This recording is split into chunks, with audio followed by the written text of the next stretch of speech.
Good evening, everyone. I'm Bob Evans. And I'm Kelly Chapman. Charges were filed today against the man who shot at Pleasant Grove police last week after barricading himself inside his house. And now police are looking for that same man tonight after he was released from jail yesterday. Robert Sterling Clark was released because the charges were still pending. Fox 13's Brian Schnee was in Pleasant Grove last week for the standoff. He joins us live tonight for an in-depth look at the reasoning behind the release and what happens now. Brian. Bob and Kelly, good evening. This has been a complicated situation since the get-go. Last week, there was a standoff between police and a man here at this property in Pleasant Grove. The suspect in this case, Robert Sterling Clark. He was taken into custody, but just last night and yesterday afternoon, he was released. Tonight, police are looking for him again. Naturally quiet in a Pleasant Grove neighborhood. Tranquility is going to come back to 500 North. Right? It's been a tranquil neighborhood, and the neighbors are very friendly, very tight community here. And so what happened last Tuesday rocked their world.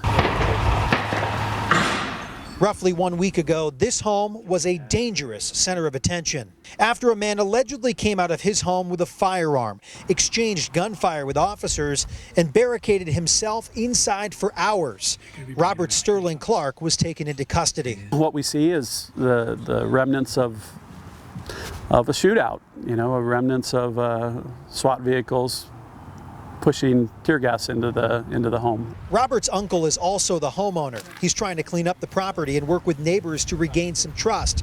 Bob says that back in September, Robert, who is a person suffering from schizophrenia, cut all ties of communication. And we don't know where the best help for him is. Robert was taken into custody last Tuesday night, booked on felony charges, but was released 1 week later. From my perspective, it's a real tragedy that he's out.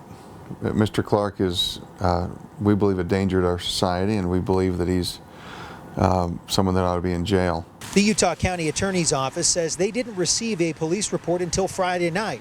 David Levitt says his office does not file charges without enough evidence to support the claims. So on Monday morning, they filed a motion with the courts. Filing a motion to extend the detention in serious cases like this is not uncommon.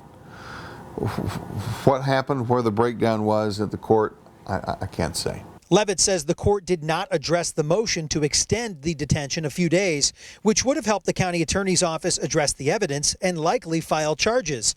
Instead, no charges had been filed, and a judge ruled to release Robert Clark from custody. We reached out to the courts for clarification on the release and motion filed for extension, but we're told judges cannot comment on active cases. We've been working with law enforcement to ensure that we collect Mr. Clark again safely. But we have to understand that the last time we arrested Mr. Clark, it was after an armed standoff. And so I'm worried, I'm nervous. As of Wednesday afternoon, Clark has been formally charged with 4 felonies, including assault against a peace officer, aggravated assault, and felony discharge of a firearm.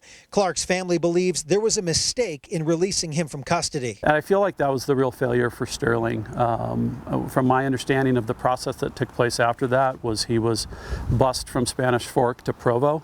He was dropped off at a county building. They gave him a map of locations for free food and sent him on his way.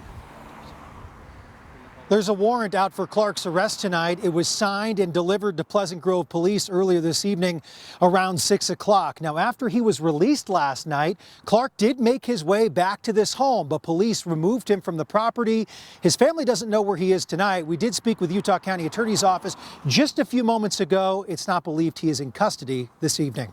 Live in Pleasant Grove tonight, Brian Schnee, Fox 13 News, Utah.